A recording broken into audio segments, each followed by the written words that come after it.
Hello दोस्तों, एक बार फिर से स्वागत है आप सभी का हमारे YouTube channel Ranjan study centre में बने रहने के लिए। दोस्तों, आज की इस वीडियो में हम आपको क्लास 10th मैथ सेट 3 का ऑब्जेक्टिव प्रश्न बताने वाले हैं। जैसे कि इसके पहले वाले दो वीडियो में आपको सेट 1 और सेट 2 का इंपॉर्टेंट ऑब्जेक्टिव प्रश्न बता चुका हूं, तो आज की इस वीडियो में सेट 3 बताएंगे। ठीक है, ये दोस्तों आपका मैट्रिक बोर्ड 2021 के लिए काफ़ी इंपॉर्टेंट ऑब्जेक्टिव प्रश्न है। आप लोग वीडियो को अंत तक जरूर देखना, ठीक है, ताकि आप इस क्वेश्चन को हमेशा के लिए याद कर ले। ठीक है, और इससे आप ध्यान से देख ले। ठीक है, तो दोस्तों चलिए वीडियो को स्टार्ट करते हैं। दोस्तों, यहाँ पर सबसे पहला क्वेश्चन देखिए। यहाँ पर दोस्तों सबसे पहला क्वेश्चन है कि परिमेयिका क्या है। तो दोस्तों, अगर मान लेते हैं कि आपके क्वेश्चन आपके बोर्ड में बाय द वे पूछ दे कि परिमेयिका क्या है, तो आप क्या बोलोगे? तो परिमेयिका यह एक सिद्ध कथन है, मतलब कि एक सिद्ध करने वाला कथन है। क्या आपका आंसर हो जाएगा? Option number B. ठीक है, यह एक सिद्ध करने का कथन है। ठीक है, याद रखना। अगला प्रश्न है 2 नंबर की यूक्लिड विभाजन एल्गोरिथम का अनुप्रयोग होता है।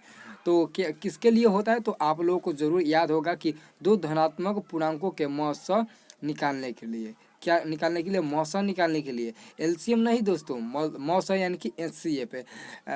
एचसीएफ निकालने के लिए यूक्लिड विभाजन एल्गोरिथम का हम लोग प्रयोग करते हैं। तो आपका आंसर हो जाएगा ऑप्शन नंबर बी। ठीक है, ये आपके क्वेश्चन में आपके बोर्ड में आता है क्वेश्चन। ठीक है, इस पर 2 नंबर का भी क्वेश्चन आता है और 1 नंबर का ऑब्जेक्टिव भी ये क्वेश्चन आता है। ठीक है, अगला प्रश्न देखिए। अगला यहाँ पर प्रश्न है दोस्तों, अगला प्रश्न 3 नंबर में प्रश्न है कि 2.3 पर वार दिया है का परिमेय संख्या के रूप में व्यक्त रूप है। परिमेय संख्या के रूप में व्यक्त रूप है, तो आपका कौन सा रूप है इसमें से सत्य है, ये आपको बताना है। ठीक है, इस पर आधारित प्रश्न 2 नंबर का भी आता है और 1 नंबर का भी आता है। ठीक है, लेकिन यहाँ पर इसका आंसर किया जाएगा ऑप्शन नंबर सी होगा, 7/3। कैसे 7/3 आएगा मैं आपको बता दूं। आप लोग बनाओगे तो x बराबर पहले 2.33 मान लेना, एक समीकरण नंबर 1, और जो दशमलव के बाद एक अंक है तो 10 से गुणा कर देना। 10x बराबर क्या हो जाएगा? 2 3 3 3 ऐसे हो जाए। तो समीकरण 2 को 1 से घटा देना और x के मान आप लोग वहाँ से निकालना। ठीक है, आपका x का मान बिल्कुल निकल जाएगा। ठीक है, तो यहाँ पर आपका आंसर हो जाएगा ऑप्शन नंबर सी।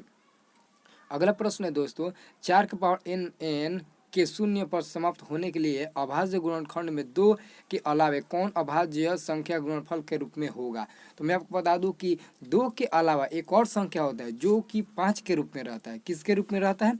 5 के रूप में। इसलिए आपका यहाँ पर आंसर हो जाएगा ऑप्शन नंबर सी, 5 के रूप में। ठीक है, इसका आंसर क्या हो जाएगा? Option number C. ठीक है, और 5वां नंबर प्रश्न है दोस्तों कि P X equal to X square plus 3x plus 2 में बहुपद का घात है। तो यहाँ पर आपको घात 1 भी दिखाई दे रहा होगा और यहाँ पर घात आपका 2 भी दिखाई दे रहा है, लेकिन यहाँ पर घात कर अगर घात पूछे तो देखना कि चर मान का सबसे ज़्यादा जो घात होगा वही आपका आंसर जो होता है। यहाँ पर x के पावर 2 है तो x के पावर 2 ज़्यादा है, तो आपका आंसर हो जाएगा ऑप्शन नंबर ए, 2 आपका घात आंसर हो जाएगा। ठीक है, अब अगला प्रश्न दोस्तों देखते हैं। अगला प्रश्न 6ठा नंबर प्रश्न है दोस्तों। 6ठा नंबर आपका प्रश्न है कि द्विघात बहुपद x square plus 3x plus 2 का शून्यांक होगा। तो शून्यांक यानी कि X square plus 3x plus 2 equal to 0 मान के आप लोग यहाँ पर x का मान निकाल देना। तो x का मान निकालोगे तो 2 शून्य मिलेगा। दोनों शून्य क्या होगा? प्लस माइनस में ही मिलेगा। तो इसका मतलब आप लोग तो यहाँ पर देखिए, यहाँ पर सबसे पहले देखिए क्वेश्चन में तो कहीं प्लस नहीं दिया है, कहीं क्वेश्चन में कहीं क्वेश्चन में कहीं माइनस नहीं दिया। तो माइनस नहीं दिया तो आप लोग यहाँ पर भी बात गौर से सुन सकते हो। अगर क्वेश्चन में माइनस नहीं दिया इसका मतलब कि हमारा जो आंसर आएगा वो माइनस में आएगा। तो आपका आंसर हो जाएगा ऑप्शन नंबर डी। ठीक है, आपका आंसर क्या हो जाएगा? ऑप्शन नंबर डी, याद रखना। अगला प्रश्न है दोस्तों कि 7 नंबर P X equal to X square plus 7x plus 10 के शून्यांक अल्फा कमा बीटा हो तो अल्फा इंटू बीटा होंगे। अल्फा इंटू बीटा का मान होता है c/a। Alpha into beta equal to c/a होता है। तो c का मान 10 है और a का मान 1 है, तो 10/1 इक्वल टू 10। आपका आंसर हो जाएगा ए नंबर। ठीक है, ये मैं आपको बता चुका हूँ। ठीक है, और अगला प्रश्न है यहाँ पर 8 नंबर की यदि द्विघात बहुपद P x square plus 3x plus P का एक शून्यक माइनस 2 हो तो पी का मान क्या होगा। तो सबसे पहले पी एक्स इक्वल टू 0 ले लेना, उसके बाद से पी जहाँ जहाँ आपका एक्स है वहाँ आप -2 रख देना और वहाँ से आप लोग मान निकालोगे तब का फाइनली आपका आंसर मिल जाएगा ऑप्शन नंबर 6/5। आपका आंसर मिल जाएगा ऑप्शन नंबर 6/5। ठीक है, यहाँ पर आपका आंसर मिल जाएगा। अब अगला प्रश्न है यहाँ पर दोस्तों, अगला प्रश्न है समीकरण निकाय x plus 2y equal to 3 5x plus K Y equal to 15 के अनगिनत हल होने के लिए के का मान है। तो सबसे पहले आपको के का मान कैसे निकालेगा? के का मान निकालने के लिए 1/5 इक्वल टू 2/k, तो 1/5 इक्वल टू 2/k, तो k में 1 में गुणा कीजिए तो k मिलेगा, और यहाँ पर 2 5 में गुणा कीजिएगा तो 10 मिलेगा। आपका फाइनली आंसर हो जाएगा ऑप्शन नंबर बी, ठीक है, याद रखना। अगला प्रश्न है, ये प्रश्न आपके बोर्ड में कई बार पूछ चुका है दोस्तों, ठीक है। ये दोनों प्रश्न 9 और 10 आपके बोर्ड में आते हैं, ठीक है, और 10 नंबर क्वेश्चन आपके बोर्ड में कई बार पूछा जा चुका है, ठीक है। तो 10वां नंबर प्रश्न है दोस्तों कि अगर दो रैखिक समीकरण के आलेख एक बिंदु पर काटे तो समीकरण निकाय निम्नलिखित में किस प्रकार का होगा। तो जो समीकरण निकाय होगा वो क्या होगा, तो अविरोधी होगा। क्या वो होगा, अविरोधी। आपका आंसर हो जाएगा ऑप्शन नंबर बी, अविरोधी होगा, ठीक है, आप लोग याद रखना। अगला प्रश्न देखते हैं दोस्तों। यहाँ पर अगला प्रश्न काफ़ी हल्का प्रश्न है। अगला प्रश्न है कि यहाँ पर एपी दिया है, एपी दिया है और कह रहा है सार्वअंतर ज्ञात करना है। तो सार्वअंतर ज्ञात करने के लिए बहुत ही इजी तरीका है, ठीक है। आप लोग क्या करना, दूसरा पद में से पहला पद घटाना, या फिर तीसरा में से दूसरा घटाना, या फिर चौथा में से तीसरा घटाना, या फिर पाँचवा में से चौथा घटाना। मतलब घटाओगे तो आपका आंसर वही मिलेगा, सारा का आंसर सेम ही मिलेगा। तो कोई भी में से भी कोई भी घटा सकते हो। अगर आप चाहो तो 27 में से 22 भी घटा सकते हो, 22 में से 17 भी घटा सकते हो, या फिर 17 में से 12 भी घटा सकते हो, ठीक है। तो 17 में से 12 गया तो फाइनली आपका आंसर मिल जाएगा 5, ऑप्शन नंबर सी, ठीक है। अगला प्रश्न है कि ए कमा बी कमा सी समांतर श्रेणी में है तो बी बराबर क्या हो जाएगा। तो दोस्तों यहाँ पर ये फार्मूला होता है, ठीक है। क्या होता है, तो यहाँ पर ये फार्मूला होता है। तो फार्मूला क्या होता है, बी इक्वल टू, मतलब कि कह रहा है कि 2b इक्वल टू, मतलब कि 2b equal to a plus c होता है। 2b बीच वाला का दुगुना और फर्स्ट और थर्ड का जोड़ होता है। तो 2b, और तो b बराबर यहाँ से निकालेंगे और 2 यहाँ से हटेगा तो नीचे आ जाएगा बाटा में। तो यानी कि आपका आंसर हो जाएगा option number B, a plus C by 2। क्या हो जाएगा आपका answer, a plus C by 2, आपका आंसर हो जाएगा ऑप्शन नंबर बी, ठीक है। अगला प्रश्न देखिए 13वां नंबर प्रश्न। यहाँ पर 13वां नंबर प्रश्न दोगे। 13वां नंबर प्रश्न है कि एपी दिया है, एपी दिया है -3, -1/2, 2 का 11वां पद ज्ञात करना है। तो सबसे पहले ए बराबर क्या हो जाएगा, ए बराबर -3 हो जाएगा, और डी बराबर -1/2 में -3 घटा लीजिएगा तो डी का मान निकल जाएगा। और 11वां पद निकालने के लिए क्या होता है, 11वां पद निकालने के लिए आपको क्या होता है, ए प्लस 10d लगा दीजिएगा। ए प्लस 10d इक्वल टू ए का मान रख देना और 10 गुना डी का मान रख देना, वहाँ से आपका मान निकल जाएगा, ठीक है। तो वहाँ से आप लोग मान निकालोगे तो आपका आंसर मिलेगा ऑप्शन नंबर बी 22 आंसर। क्या मिलेगा, 22 आंसर मिलेगा, ठीक है, याद रखना। अगला प्रश्न, एक और प्रश्न आ गया कि एपी दिया है और इसका सार्वअंतर ज्ञात करना है। तो 10 में से 4 घटा दिए 6 मिल जाएगा, या फिर 16 में से 10 घटाइए तब भी 6 मिलेगा, 22 में से 16 घटाइएगा तब भी आपका क्या मिलेगा, 6 मिलेगा, ठीक है। और 28 में से आप क्या घटाइएगा तब भी मिलेगा 6, यानी कि 22 घटाइएगा तब भी 6 मिलेगा। तो आपका आंसर हो जाएगा ऑप्शन नंबर बी, ठीक है।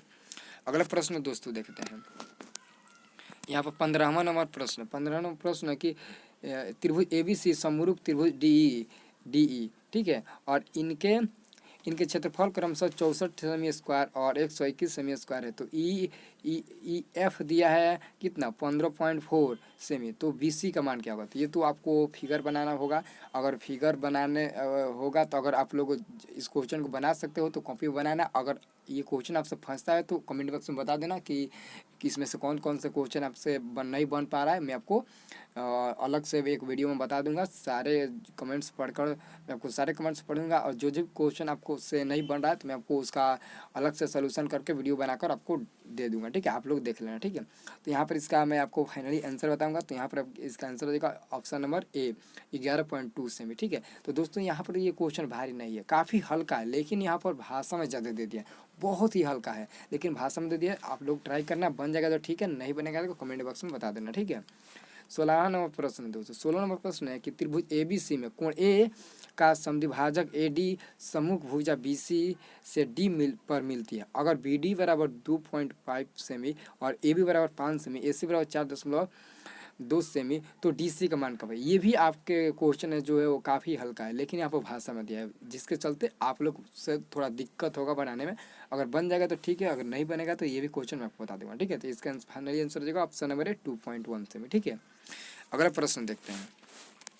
अगला प्रश्न देखिए दोस्तों, अगला प्रश्न है कि PQR और QST दो समबाहु त्रिभुज इस प्रकार है कि इस भुजा QR का मध्य बिंदु। तो त्रिभुज जो PQR और क्यू एस टी का क्षेत्रफल अनुपात है वो क्या होगा। दोस्तों ये आपका बहुत ही मतलब सिंपल तरीका है, मैं आपको अभी बता दूंगा कि कैसे इसका आंसर आपको मिलेगा, ठीक है। तो यहाँ पर इसका आंसर क्या हो जाएगा, यहाँ पर इसका जो आंसर होगा वो फाइनली आपका ए नंबर मिल जाएगा, ठीक है। यहाँ पर दो मतलब भाग में कर रहा है। समद्विबाहु त्रिभुज क्या होता है, जिसके तीनों भुज आपस में बराबर होता है, ठीक है, समद्विबाहु। तो कह रहा है समद्विबाहु त्रिभुज पी क्यू आर और एक और है क्यू एस टी, दो मतलब समद्विबाहु है, ठीक है। और इस भुजा क्यू आर का मध्य बिंदु है, तो पी क्यू आर और क्यू आर एस का वो तो हाफ हो जाएगा, ठीक है, हाफ हो जाएगा। तो यहाँ पर तो आपको कॉपी नहीं दिखा नहीं है, तो लेकिन मैं आपको यहाँ पर तो पूरी अच्छी तरीके से नहीं बता सकता। अगर कॉपी होता तो मैं आपको ज़रूर बता देता, यहाँ पर थोड़ा दिक्कत हो रहा है, ठीक है, मैं आपको कॉपी बता दूंगा, ठीक है। और अगला प्रश्न 18 में दोस्तों कि त्रिभुज ए बी सी में ए बी और ए सी के मध्य बिंदु डी एवं ई इस प्रकार है कि डी समांतर बी सी तथा बी सी इक्वल टू 8 सेमी तथा डी का मान क्या होगा। ये क्वेश्चन आपको मैं पहला वाला वीडियो में बता चुका हूँ, जाकर आप देख लेना इसका आंसर क्या हो जाएगा और कैसे मैं आपको बताया हूँ, ठीक है। तो यहाँ पर इसका फाइनली आपका आंसर हो जाएगा ऑप्शन नंबर सी 4 सेमी, ठीक है। इस क्वेश्चन को मैं आपको बता दिया हूँ इसके पहला वाले वीडियो में, ठीक है। अगला क्वेश्चन देखिए, अगला क्वेश्चन है कि दो समान कोणिक त्रिभुजों में उनकी संगत भुजाओं का अनुपात सदैव समान रहता है। किसने कहा है, ये किसने कहा है, यूक्लिड ने कहा या फिर आर्यभट्ट या फिर थेल्स या फिर पाइथागोरस। तो यहाँ पर मैं आपको बता दूं कि वो जो थे वो उसने थेल्स ने कहा था, ठीक है ना, थेल्स परमेय, ठीक है, थेल्स परमेय का नाम सुना ही होगा, थेल्स परमेय का विलोम, ठीक है। तो यहाँ पर थेल्स परमेय ने कहा था, ठीक है। अगला प्रश्न है दोस्तों कि वाई अक्ष पर वह बिंदु ज्ञात कीजिए जो बिंदुओं 4,0 और 6,0 से समदूरस्थ है। तो ये इस क्वेश्चन को कैसे बना होगा, ये क्वेश्चन आपके बोर्ड में 5 नंबर का आता है। मैं आपको बताता हूँ कि ये क्वेश्चन आपके बोर्ड में 1 नंबर का कभी नहीं आएगा। ये क्वेश्चन आपके बोर्ड में जब भी आएगा वो 5 नंबर का आएगा, ठीक है। और कैसे बनेगा 5 नंबर, आपको बहुत ही सिंपली तरीके से मैं आपको अभी बता दे रहा हूँ, ठीक है। तो यहाँ पर वाई अक्ष कह रहा है, तो सबसे पहले यहाँ पर एक ऐसे त्रिभुज बना लेना थी, इसको ओ ले लेना, इसको ए ले लेना और इसको बी लेना। तो वाई अक्ष कह रहा है, तो वाई अक्ष का नियामक क्या होता है, 0,y होता है या फिर y,0 होता है। तो नहीं दोस्तों 0,y होता है, तो 0,y ओ बिंदु का ले लेना। और ए का मान दिया है 4,0 और बी का मान दिया है 6,0। तो ए बी के स्क्वायर बराबर कर देना BC के स्क्वायर, और दोनों से आप लोग दूरी सूत्र का फॉर्मूला रखकर ए बी के स्क्वायर बराबर BC ओ ए का square equal to O B के स्क्वायर, ठीक है। ये इसका स्क्वायर बराबर हो जाएगा इसके, ठीक है। और वहाँ से दूरी सूत्र का प्रयोग करके आप मान निकाल लेना, वाई का जो भी मान मिलेगा वही आपका आंसर हो जाएगा। मान लेते हैं कि आप लोग इस बात को हमेशा गौर देखना कि सबसे पहले तो आपका वाई का जो मान मिलेगा, मान लेते हैं वाई का मान कुछ भी मिलेगा, तो वाई का मान आप इसी में ला कर रखिएगा, क्योंकि यहाँ पर तो 0 पहले से है और वाई का मान कुछ मिलेगा। तो ऑप्शन में देखिए ये आपका नहीं हो सकता और ना ही ये भी हो सकता है। इसका मतलब सी और ए में से कोई आपका आंसर हो सकता है, ठीक है, क्योंकि पहले 0 है, इसमें भी पहले 0 है, इसमें भी पहले 0 है। तो हमको लगता है कि इसका आंसर आएगा वो ना, वाई का मान 9 आएगा। तो आपका यहाँ पर फाइनली आपका जो आंसर होगा वो हमको लगता है यही नंबर होगा, ठीक है, यही आपका आंसर हो जाएगा, ठीक है। अगला प्रश्न देखिए, अगला प्रश्न काफ़ी हल्का प्रश्न है दोस्तों। अगला प्रश्न है उस त्रिभुज का क्षेत्रफल क्या है जिसके शीर्ष 2,3 -1,0 और 2,-4 है। तो त्रिभुज का क्षेत्रफल कैसे निकालते हैं आप लोगों का, ये निर्देशांक ज्यामिति का क्वेश्चन है। त्रिभुज का क्षेत्रफल होता है 1/2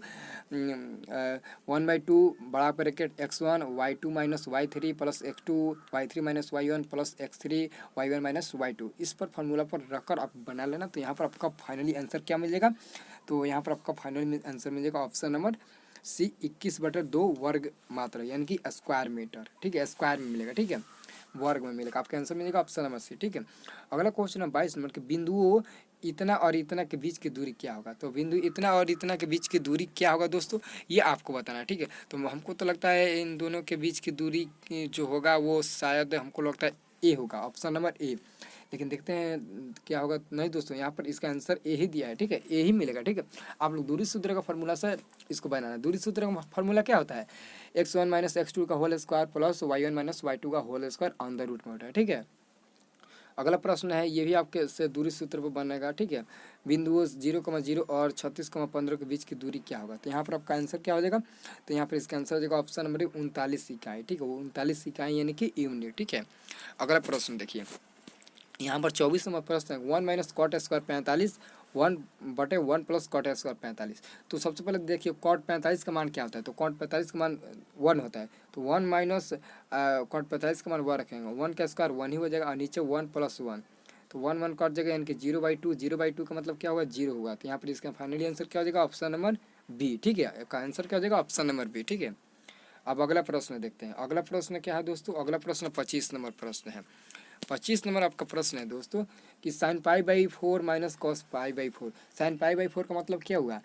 45 डिग्री, क्योंकि पाई का मान 180 होता है और साइन 180/4, तो 4 180 बार में आप लोग कटाओगे तो 45 बार में कटेगा। 180 4 से 45 बार में कटेगा, तो साइन 45 का मान 1/√2 होता है और माइनस कॉस 45 का भी मान 1/√2 होता है। तो दोनों माइनस प्लस होगा तो कट जाएगा, तो आपको फाइनली आंसर मिलेगा ऑप्शन नंबर बी 0, ठीक है। आपका आंसर क्या मिलेगा?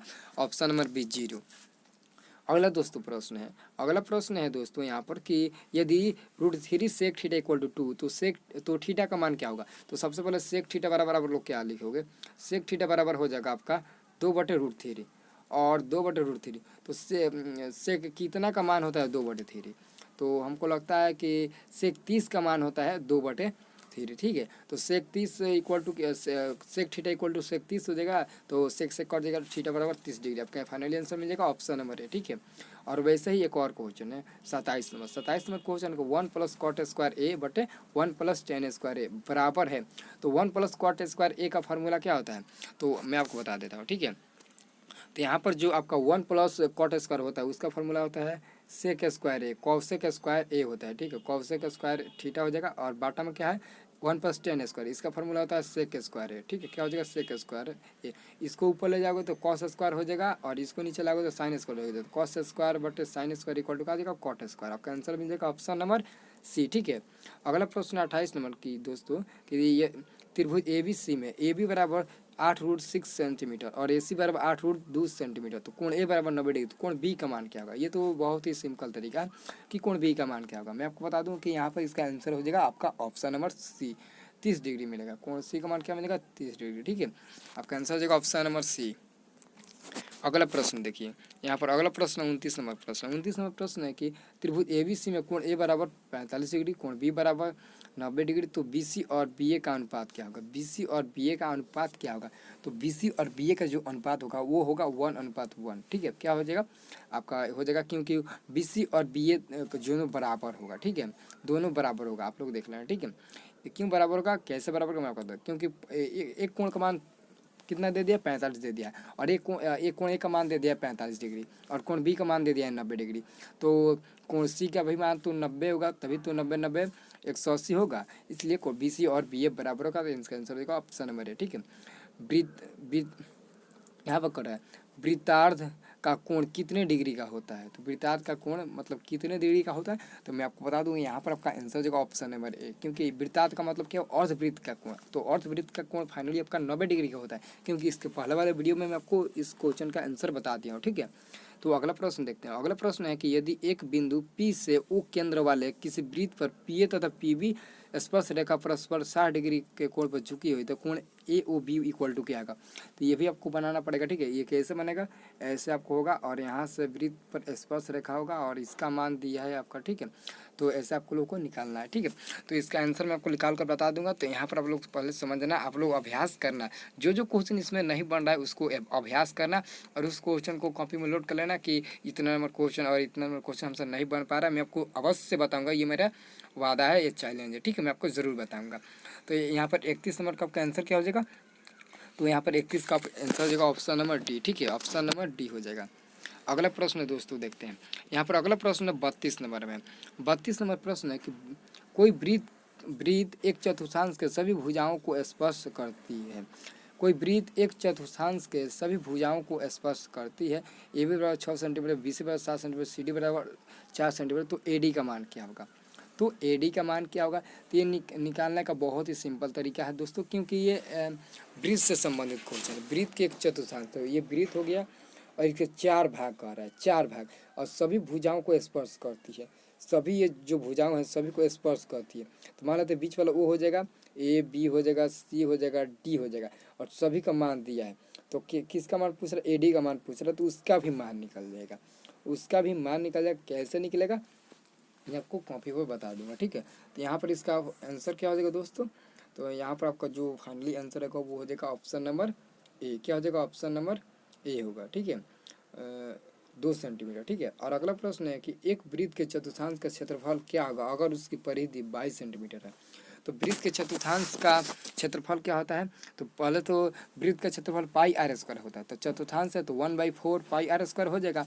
और आर का तो मान दिया नहीं है, लेकिन यहाँ पर परिधि दिया है, तो परिधि 2 पाई आर इक्वल टू क्या होता है?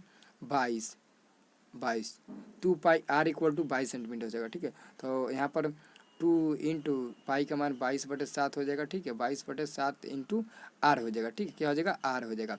तो यहाँ पर 22 कट जाएगा, तो आर बराबर 7/2 मिल जाएगा। जब आर का मान 7/2 मिल गया तो 1/4 पाई आर स्क्वायर पर आप रख कर आप लोग मान निकाल लेंगे। तो यहाँ पर आपका फाइनल जो आंसर मिलेगा वो क्या मिलेगा, ठीक है। तो यहाँ पर फाइनली आपका आंसर मिल जाएगा ऑप्शन नंबर ए, ठीक है। ऑप्शन नंबर ए मिलेगा, ऑप्शन नंबर ए मिलेगा, ठीक है। और यहाँ पर 32 नंबर जो मैं आपको क्वेश्चन बताया जिसका आंसर 2 सेंटीमीटर आ रहा था, नहीं दोस्तों मैं आपको अभी भी कॉपी पर बना कर दिखा, तो यहाँ पर इसका आंसर आ रहा है 3 सेंटीमीटर, ठीक है। थोड़ा सा मिस्टेक हो गया, कोई बात नहीं है, ठीक है। मैं आपको अभी सोल्यूशन कर रहा था, ठीक है, क्योंकि ये हल्का क्वेश्चन था इसलिए मैं आपको सोल्यूशन करके बता दिया, ठीक है। अगला प्रश्न देखते हैं। अगला प्रश्न है 34 नंबर दोस्तों। 34 नंबर प्रश्न है कि यदि किसी वृत्त की त्रिज्या आधी कर दी जाए, एक वृत्त मतलब कह रहा है किसी वृत्त की त्रिज्या आधी कर दी जाए, मान लेते हैं वृत्त की त्रिज्या आर है तो उसको आधा करेंगे तो r/2 हो जाएगा, ठीक है, ठीक है। आधी कर दी जाए तो पुराने तथा नए वृत्तों के परिधियों का अनुपात क्या होगा? ये तो बहुत ही सिंपल है, ठीक है। 1/2 यानी कि 2:1 होगा। आपका आंसर क्या हो जाएगा? ऑप्शन नंबर आपका क्या आंसर है? बी हो जाएगा, क्योंकि यहाँ पर जो सबसे पहले r/2 का रहा है, ये आपका क्या है? पुराना है। और नया वाला क्या हो जाएगा? तो यहाँ पर नया वाला देखिए दोस्तों, यहाँ पर क्या होगा, यहाँ पर नया वाला क्या हो जाएगा? तो यहाँ पर थोड़ा सा दोस्तों, यहाँ पर जो हमारा मोबाइल था वो थोड़ा काम नहीं कर रहा था, ठीक है। तो यहाँ पर इसका देखिए, पहले तो जो पुराना वाला था वो r/2 हो गया, लेकिन जो नया वाला है वो r है, ठीक है, r है। तो r कट जाएगा, ठीक है। तो क्या बचेगा? तो यहाँ पर देखिए, पहले तो पुराना वाला तो पहले से r था, ठीक है। और नया वाला जो बना है वो r/2 बना है, ठीक है। तो r कट जाएगा, तो ये 2 जाकर ऊपर गुना हो जाएगा, नीचे 1 बचेगा, यानी कि 2:1। आपका आंसर मिलेगा ऑप्शन नंबर बी, ठीक है।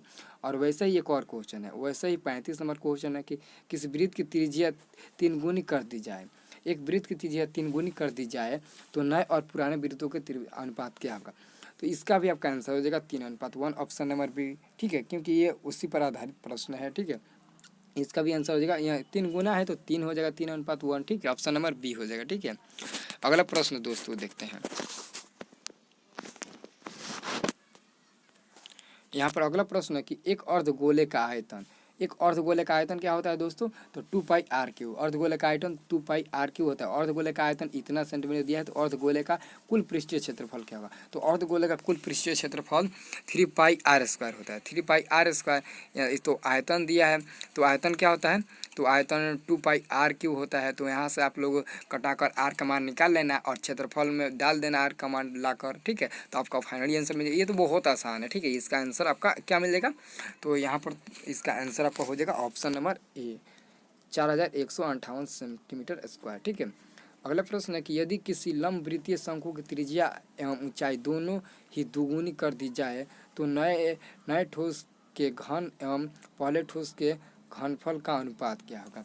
घन और घनफल का अनुपात कर रहा है, क्योंकि उनकी दोनों जो ऊंचाई है वो दुगुनी है, ठीक है, दुगुनी है। तो यहाँ पर आपका फाइनल आंसर क्या मिलेगा? ऑप्शन नंबर डी, 8:1 मिलेगा, ठीक है। अगला प्रश्न देखते हैं।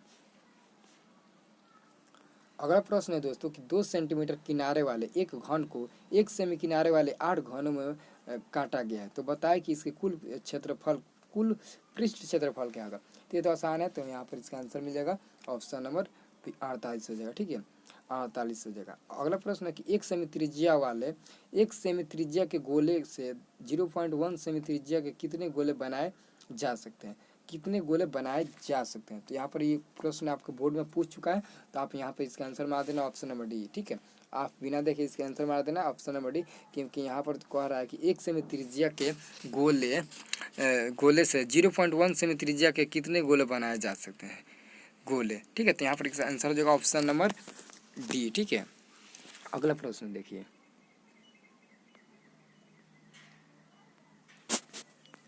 अगला यहाँ पर प्रश्न है दोस्तों, अगला प्रश्न है कि किसी घन के एक किनारा और विकर्ण की लंबाई का अनुपात क्या होगा? किसी घन के एक किनारा और विकर्ण की लंबाई का अनुपात क्या होगा?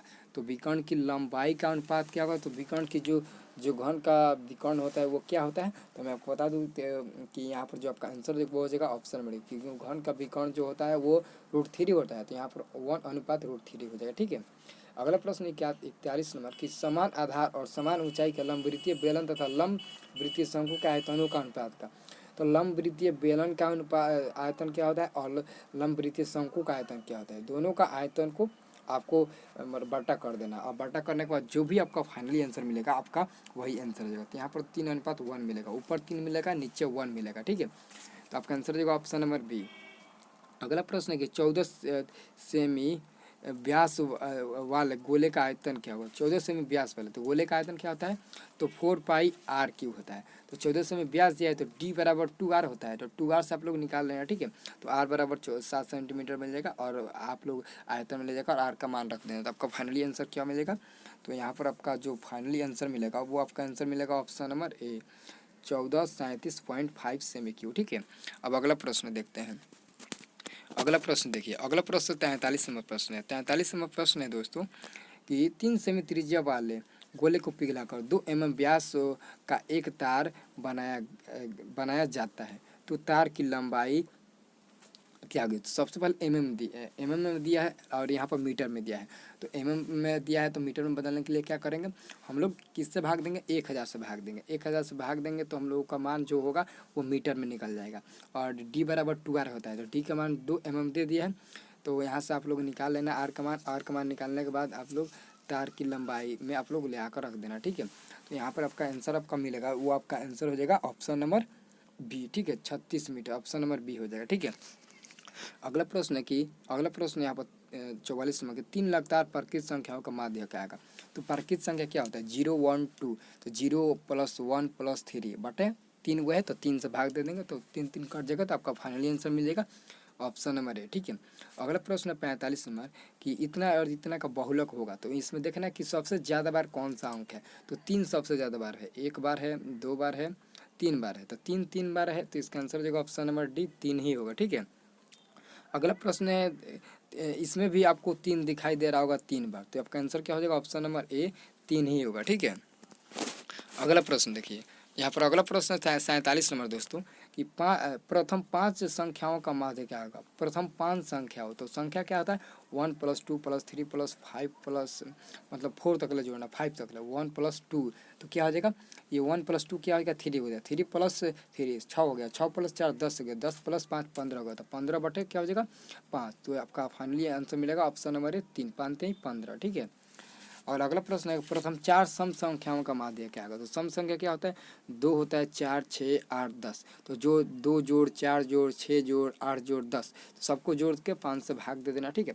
और 5 से भाग दोगे तो आपका आंसर क्या मिलेगा, तो सबसे पहले जोड़ना 10 और 8 18, 18 और 6, 18 6 कितना होता है 24, 24 4 28, 28 और 2 30, 30 में 5 से भाग देना तो कितने बार में कटेगा, तो 4 से कह रहा है ना, तो यहाँ पर आपका प्रथम 4 संख्या से तो 8 ही तक होगा, तो 4 2 जोड़ 4 6 और 6 जोड़ 6 12, 12 जोड़ 8 20, 20 में आप लोग 4 से भाग देंगे तो 4 5 20, आपका आंसर मिलेगा ऑप्शन नंबर ए। ठीक है, अगला क्वेश्चन है कि 20 बल्बों में से एक बल्ब खराब है, 20 बल्ब है जिसमें से एक खराब है, इस समूह में से एक बल्ब को निकाला जाता है, इस बल्ब को खराब होने की प्रायिकता क्या है, तो सबसे पहले खराब बल्ब क्या है, तो खराब जिसमें से एक बल्ब खराब है, तो एक बल्ब खराब है और कुल कितना बल्ब है, तो 20 बल्ब है, तो इसका मतलब इसका आंसर होगा वो होगा आपका ऑप्शन नंबर बी, क्योंकि एक बल्ब नीमन है यानी कि अच्छा है और दूसरा जो बल्ब है वो टोटल बल्ब 20 है, तो आंसर हो जाएगा 1/20, ऑप्शन नंबर बी।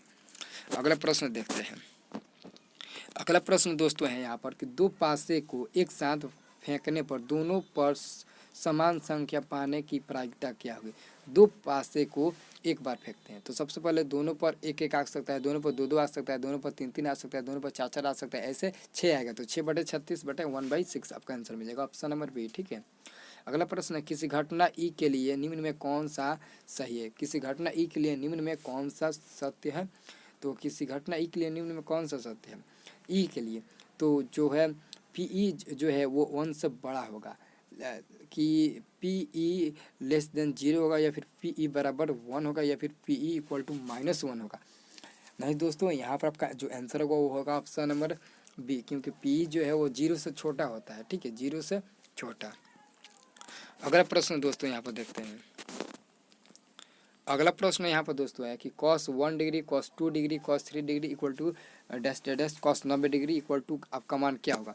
यहाँ पर दोस्तों आप लोग देखना, यहाँ पर जो आपका है यहाँ पर डैश है, यानी कि गुणा का मान है। तो गुणा का जब गुणा में देगा तो यहाँ पर इसका आंसर क्या हो जाएगा। तो मैं आपको बता दूँ, जब भी ऐसा क्वेश्चन आए आपको गुणा में दिखे तो आप बिना देखे इसका आंसर 0 मार देना। ठीक है, इसका आंसर बिना देखे 0 मार देना, क्योंकि लास्ट में क्या है cos 90, और cos 90 का मान क्या होता है हम लोग जानते हैं, cos 90 का मान 0 होता है। तो इसका आंसर क्या हो जाएगा, ऑप्शन नंबर ए। अगला प्रश्न है कि यदि tan थीटा बराबर 3/4 हो तो sin थीटा का मान क्या होगा। तो tan थीटा बराबर p/b होता है, तो एच का मान निकाल लेना। एच का मान निकालोगे तो 5 मिलेगा, और sin थीटा बराबर p/h होता है, तो p का मान 3 है और h का मान 5, यानी कि 3/5 आपका आंसर ऑप्शन नंबर डी हो जाएगा। ठीक है, अगला प्रश्न है यहाँ पर दोस्तों कि x, x+3, x+6, x+9 तथा x+12 का समांतर माध्य है। तो सबसे पहले देखना संख्या कितना, 1 2 3 4 5, तो सबको जोड़कर 5 से भाग दे देना। ठीक है, तो आपका समांतर माध्य निकल जाएगा। ठीक है, सबको जोड़कर 5 से भाग दे देना, तो आपका फाइनली आपका समांतर माध्य निकल जाएगा। ठीक है, तो यहाँ पर इसका आंसर क्या मिलेगा, तो आपका जो आंसर मिलेगा वो मिलेगा ऑप्शन नंबर x+6। ठीक है, x+6 मिलेगा। ठीक है, समांतर माध्य। अगला प्रश्न है दोस्तों यहाँ पर sin 18 डिग्री बटे cos 72 डिग्री। तो मैं आपको बता दूं कि जब भी ऐसे बाटा में कोई भी मतलब 2 अंक अलग अलग मिले तो उसका आंसर फाइनली क्या हो जाएगा, ऑप्शन नंबर बी 1 कैसे होगा, अगर आप लोग sin 18 है तो इसके जगह पर आप लोग किसी एक को चेंज करें। नीचे वाला का मन कर रहा है तो नीचे वाले को चेंज करो, ऊपर वाला का मन कर रहा है तो ऊपर वाला को चेंज करो। ठीक है, तो मैं आपको sin 18 को चेंज करके बता रहा हूँ। तो sin 18 है तो sin 90 माइनस हम 72 लिख सकते हैं। sin 90 माइनस 72 ऊपर वाले को लिख सकते हैं, क्योंकि 90 में से 72 घटाएंगे तो 18 मिल जाएगा, और नीचे cos 72 आपको रहने देते हैं। ठीक है, मैं आपको 72 cos 72 रहने देते हैं। ठीक है, तो sin 90 माइनस थीटा क्या आता है, cos थीटा होता है, तो ऊपरला वाला क्या आ जाएगा, sin 90 माइनस थीटा, तो cos थीटा, थीटा की जगह 72 है तो cos 72 बटे cos 72, दोनों कट का आपका आंसर मिल जाएगा 1, ऑप्शन नंबर बी। ठीक है, अगला प्रश्न देखिए। अगला प्रश्न है यहाँ पर दोस्तों कि यदि P X equal to x² minus 3x minus 4, तो पी एक्स का एक शून्यक है, तो पी का इसका गुणनखंड तोड़ना और किसी एक का भी मान अगर मैच करेगा तो आपका वही फाइनली आंसर हो जाएगा। ठीक है, तो यहाँ पर इसका आंसर हो जाएगा ऑप्शन नंबर 4, क्योंकि 4 मैच कर रहा है। ठीक है, यहाँ पर इसका आंसर हो जाएगा ऑप्शन नंबर बी। अगला प्रश्न है 57 नंबर दोस्तों। 57 नंबर प्रश्न देखिए कौन सा प्रश्न है। यहाँ पर आपका 57 नंबर प्रश्न है, वो प्रश्न है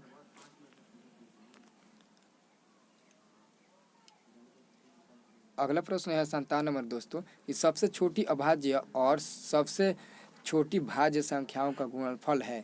सबसे छोटी अभाज्य और सबसे छोटी भाज्य संख्या का गुणनफल है। तो इसका यहाँ पर आपका आंसर होगा वो होगा आपका ऑप्शन नंबर डी। ठीक है, ऑप्शन नंबर डी हो जाएगा 4। ठीक है, 1 × 4। ठीक है, आपका आंसर हो जाएगा ऑप्शन नंबर डी। अगला क्वेश्चन दोस्तों, समांतर श्रेणी 2,6, 10 इंटू 14 डैश डैश का कौन सा पद 82 है। तो ए एन बराबर 82 दिया है और ए का मान 2 दिया है, डी का मान 6 में से 2 घटा लेना 4 मिल जाएगा, और एन का मान निकाल देना। तो एन का मान निकालोगे तो कितना आंसर मिलेगा, तो आपका जो एन का मान मिलेगा वो मिलेगा ऑप्शन नंबर सी 21वां पद। ठीक है, और 59 नंबर प्रश्न है कि एक शंकु की त्रिज्या तथा ऊंचाई क्रमशः आर और एच, त्रिज्या और ऊंचाई है, तो उसका आयतन क्या होगा। शंकु का आयतन 1/3 पाई आर स्क्वायर एच होता है, 1/3 पाई आर स्क्वायर, ऑप्शन नंबर आपका सी हो जाएगा। ठीक है, याद रखना। और अंतिम क्वेश्चन देखिए दोस्तों, अंतिम क्वेश्चन काफ़ी इंपॉर्टेंट क्वेश्चन है। अंतिम क्वेश्चन, ये क्वेश्चन आपको बोर्ड में आ चुका है। अंतिम क्वेश्चन है कि 0 और 50 के बीच विषम संख्याओं की संख्या है। विषम संख्याओं की संख्या है 0 और 50 के बीच। तो 0 और 50 के बीच कितने विषम संख्या है, तो ये आपको गिन कर बताना है। अगर आप लोग गिन सकते हो तो गिन लेना, नहीं गिन सकते हो तो नहीं गिन लेना, क्योंकि मैं आपको बता दूं कि यहाँ पर 25 सम संख्या मिलेगा और 25 विषम संख्या मिलेगा। तो यहाँ पर आपका आंसर हो जाएगा ऑप्शन नंबर बी, आप लोग ऐसे देख सकते हो। ठीक है, तो दोस्तों यहाँ पर सेट 3 खत्म हो गया। ठीक है, अब मैं आपको सेट 4 और सेट 5 बता दूंगा। उसके बाद से social science, science, Hindi, Sanskrit जो भी सब्जेक्ट मिलेगा उसका मैं आपको सेट बाई ऑब्जेक्टिव प्रश्न बताऊँगा। ठीक है, और जो दोस्तों आपका मैथ सेट 5 का आएगा वो काफ़ी इंपॉर्टेंट नहीं बल्कि खतरनाक क्वेश्चन होगा, आपके बोर्ड के लिए बहुत ही डेंजरस क्वेश्चन होगा। उस क्वेश्चन को आप टच कर लेते हो तो आपको बोर्ड में किसी भी क्वेश्चन को याद करने की दिक्कत नहीं होगी, ठीक है, क्योंकि वो क्वेश्चन आएगा जो बड़ी इंपॉर्टेंट क्वेश्चन होगा और काफ़ी आसान होगा, ठीक है।